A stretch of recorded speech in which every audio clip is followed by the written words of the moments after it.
I didn't hear the footsteps until they were right outside my bedroom door, and by then, it was already too late to pretend I was asleep. It was a Thursday night, the kind where nothing's supposed to happen. My roommates and I had all agreed to stay in, no parties, no guests, just a quiet night at home. I had gone to bed around midnight, headphones in, watching something dumb on YouTube, until the screen blur faded into sleep. When I stirred awake, I wasn't sure what pulled me out of it, but there was a soft, almost polite jiggle of my doorknob. It wasn't loud or frantic, just testing. Not a dream, not my imagination. Someone was on the other side, and they were trying to get in. I blinked into the dark, frozen. My first thought was that it was one of my roommates. Maybe drunk, maybe confused. Maybe they forgot which room was theirs. I reached for my phone on the nightstand and checked the time, 2:38 a.m. Not impossible, I thought, but odd. We hadn't gone out. I texted the group chat. Hey, is someone trying to open my door? No reply. I listened. Nothing now.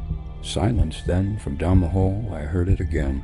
This time at the back door, the creaking sound of the old wooden frame, then a loud metallic clack as the handle was jostled. And then it swung open. I sat up in bed, fully awake. My room is at the far end of the hallway, and I couldn't see anything from my bed, but I heard the unmistakable echo of the back door slamming against the kitchen wall. We always locked it. Always. I stared at my phone, willing anyone to respond. After a few seconds, the group chat lit up. My roommate, Darren? WTF? I'm up now. Thought that was you. Another message came in from Lex. Nope, I'm in my room. Heard it too. That was when my heart started racing. This wasn't one of us. Someone had come inside. I jumped out of bed and quietly locked my bedroom door. Thankfully it had one, and pressed my ear against the wood. Silence again. No footsteps. No voices. But that kind of silence is deceptive. It's the kind that waits. I messaged again. We need to check. I heard someone try my door before the back opened. Darren sent back. I'm grabbing my bat. Meet in the hall? I hesitated, then slowly turned the knob, bathed in darkness, except for the phone's dull blue glow.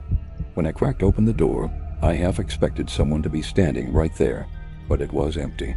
Darren stepped out of his room at the same time, holding an old aluminum bat, like he meant it. We nodded silently, like soldiers before a sweep. Lex opened her door too, armed with nothing but her phone, and a look that said she regretted ever moving in. We walked together toward the kitchen, keeping close. The back door was wide open. The night air had poured in, cold and damp. The overhead light flickered once when we turned it on, buzzing like it was irritated. There was nothing in the kitchen. No one in the hallway. No sign of forced entry. Just that heavy, inescapable feeling that someone had been there, and maybe still was. We searched the house. Every room, every closet. Even the crawl space under the stairs. Nothing. But when Darren stepped outside into the backyard with his flashlight, he called us over almost immediately. Sitting by the edge of the porch, half concealed in shadow, was a ratty old paper bag. Inside were a few scattered items, a pack of cigarettes, half empty, a crumpled bag of fast food. And this part still gives me chills. An old, disposable camera. Used, filthy, with our house address written in marker on the side. No one said anything for a minute. We just stood there, listening. The street was silent. No cars, no wind. Just that suffocating silence again, as if the world around us was holding its breath. Lex finally spoke. Should we call the cops? Darren shook his head slowly. They'll just say it was some drifter. Maybe it was, but he looked at the camera. What if they took pictures? We brought everything inside, stupid as that sounds now. Lex insisted we put the bag in the shed out back, away from the house, just in case. None of us slept that night. We kept the lights on, phones charged, and eyes wide open until sunrise. Every creak of the floorboards, every gust of wind outside, felt like it could be them coming back. The next day, we did call the cops. An officer came by, took a report, barely looked at the bag, and told us it was probably a homeless person or someone high. Happens more than you'd think, he said. But none of us believed that. Not really, because 3 days later, Lex found something else. It was on her windowsill outside from the second story. A single cigarette butt. Fresh. still smelling of smoke, and next to it a photo, black and white, grainy, but clear enough to see what it was, a picture of our backyard taken from the tree line. And if you looked close, you could see all three of us through the window sitting at the kitchen table. From the night we searched the house. We moved 2 weeks later, left the lease, lost our deposit. Didn't care. The new place is smaller, and we double-check the locks every night. But that doesn't help much when I still wake up sometimes, cold sweat sticking to my neck, convinced I heard the handle rattle again. I still don't know what would have happened if I hadn't locked my door that night. I still don't know who was out there. But whoever they were never really gone. They were just outside, watching, waiting, learning.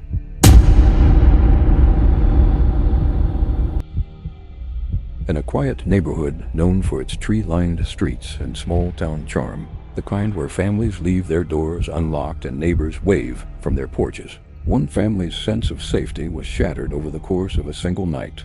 They lived in the house for years without incident, the kind of place where the loudest noise at night was usually a distant train or the wind rustling the oak trees in the backyard. But on this particular evening, as the family settled into their usual bedtime routines, an eerie tension began to settle over the house. Subtle at first, the kind of sound that could have been a stray cat or a late jogger, something easily dismissed. But as the hours dragged deeper into the night, the noises didn't stop, they got closer. The youngest daughter, sleeping in the downstairs bedroom, was the first to speak up. She told her parents she'd heard someone breathing outside her window, a slow, raspy inhale that paused before exhaling again, as if the person was trying not to be heard. Her father tried to reassure her, checking the yard with a flashlight, but found nothing, no footprints, no signs of anyone. They locked the windows just in case and went back to bed, brushing it off as a bad dream. But around 3 a.m., the real fear set in.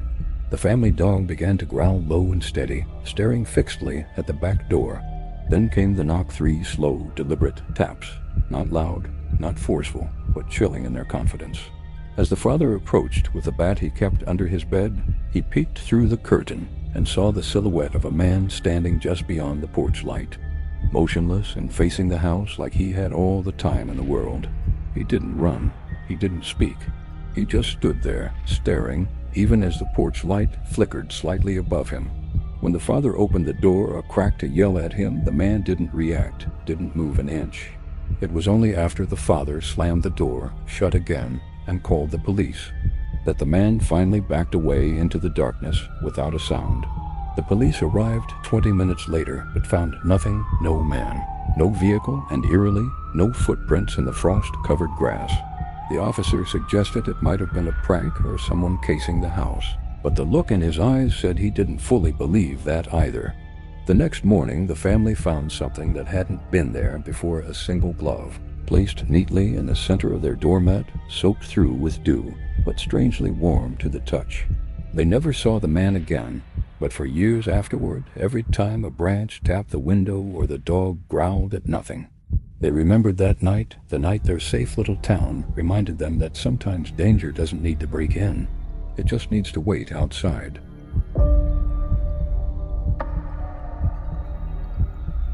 They had chosen the location for its isolation, a primitive, no-service campsite deep in the forests of northern Pennsylvania, far from roads, people, and any trace of modern life.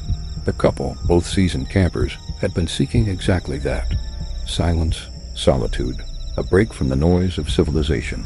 The hike in had been beautiful, but intense, winding through thick trees and steep ridgelines until they reached a small clearing beside a creek. There were no marked trails beyond this point. No fire pits or picnic tables, just earth, stone, and sky. It was a kind of place where your voice didn't echo, where even the wind moved quietly, like it was respecting the stillness. They set up camp and spent the day relaxing by the water, cooking over a fire, and enjoying the peace they'd come all that way to find. It wasn't until late afternoon that the unease began to creep in. 2 people emerged from the woods, man and woman, both dressed in strange, mismatched layers of clothing that looked neither modern nor quite old. Their eyes didn't match their smiles, and their movements were too smooth, almost rehearsed. They spoke just enough to seem polite, asking basic questions. how far the couple had hiked, whether they were alone, but something about their tone felt wrong, like they were memorizing the answers. The strangers didn't carry visible gear or backpacks, and they left the same way they came, disappearing back into the trees without a sound, not even snapping twigs beneath their feet. As night fell, the sense of isolation turned from peaceful to oppressive. The forest, once welcoming, now seemed to press in on the tent from all sides. The couple heard things, soft, unplaceable rustling sounds, deliberate yet elusive, circling the perimeter of their camp. At one point, just past midnight, they both sat up in the tent at the exact same time, sensing something nearby. No animals moved, no wind stirred. And then, barely audible over the creek's gentle burble, came a whisper. Not words, just the unmistakable pattern of human breath shaping itself into something meant to be heard, but not understood. It came from the trees behind the tent, and then again from the opposite direction. No footsteps, no voices, just whispering, as if the forest itself was trying to speak. Panicked, but trying not to show it, the couple decided in silence to leave. They didn't bother with proper packing, stuffing what they could into bags and leaving behind anything that would take too long. With only headlamps and adrenaline guiding them, they followed their GPS breadcrumb trail back toward the car miles away through thick, uneven terrain.